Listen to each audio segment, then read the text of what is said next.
A Part of Me Stayed Behind, written by Richard Jordan. One early morning, Gordon awoke with a start. He felt strange, but could not explain why. His driver, who had come to clean him before work began, reassured him. "It's the ditch water," he said to Gordon. "It can get into your mechanical workings and make you feel sick." Gordon was satisfied with that explanation, but was odd was that he couldn't remember falling into the ditch, even though it recently happened. The memory was fuzzy at best. "I'm just exhausted from pulling the express so well," he chuckled to himself, and fell back into an uneasy sleep. He dreamed of vague images, those of a mine and darkness up below.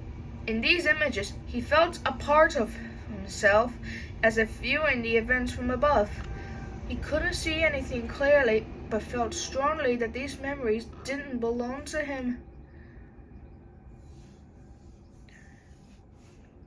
Later that morning, Gordon sleepily boarded his train to the junction. Thomas, who looked equally tired, greeted him with a smile. "Long night?" Thomas asked. "Yes, I had some very strange dreams," Gordon replied. "Me too. It was like we were back at the mine again, but when I awoke, I couldn't remember actually being there at all." Gordon's eyes widened. "I had the same dream. Come to think of it, I can't remember falling into the ditch, much less rescuing you from the mine." "What does it mean?" Thomas asked. "I don't know. We only just came back. I remember you bringing you to the yard just before the Queen came to the island." "I remember that too. But why can't we remember actually being there at the mine?" The two engines decided to find out for themselves. That night, the two of them puffed up the line which led from the big station. They rounded the bend that led to the mines, but were met with cautionary signs which read, "Danger! Collapsed mine ahead." "We'll have to investigate from here," said their crews.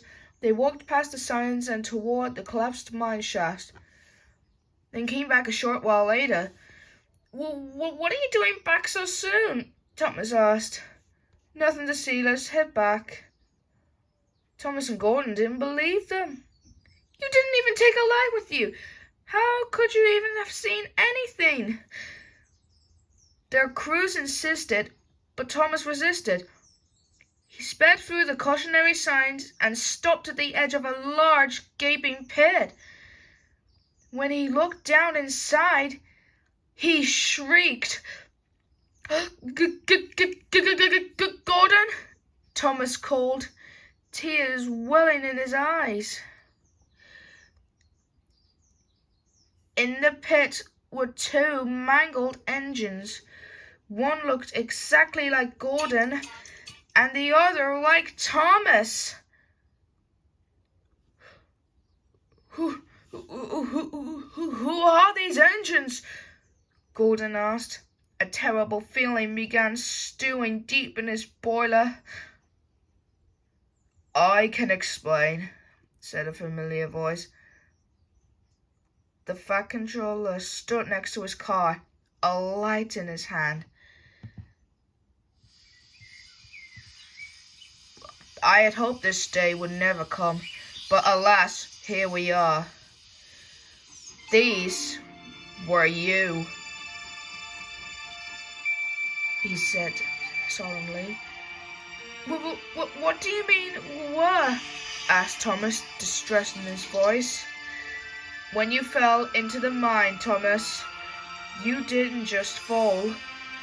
The mine collapsed beneath you, swallowing you whole."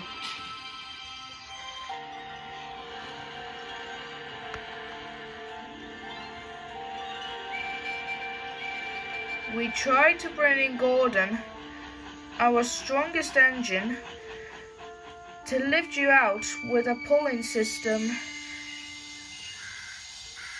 but we misjudged how hollow the shaft was below, and he too fell into the growing chasm beneath the ground.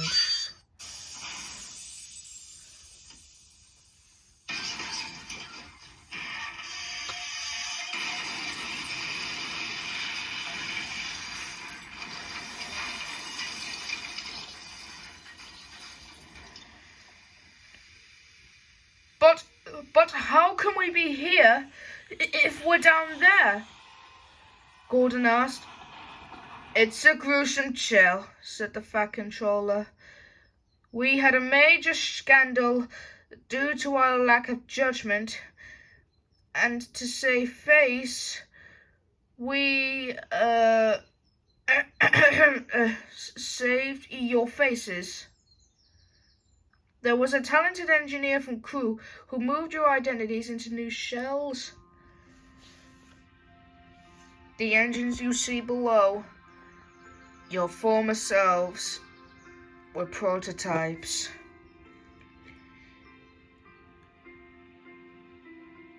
Thomas and Gordon didn't know what to say. In their confusion, they began to cry. That doesn't change who you are now, said the Fat Controller.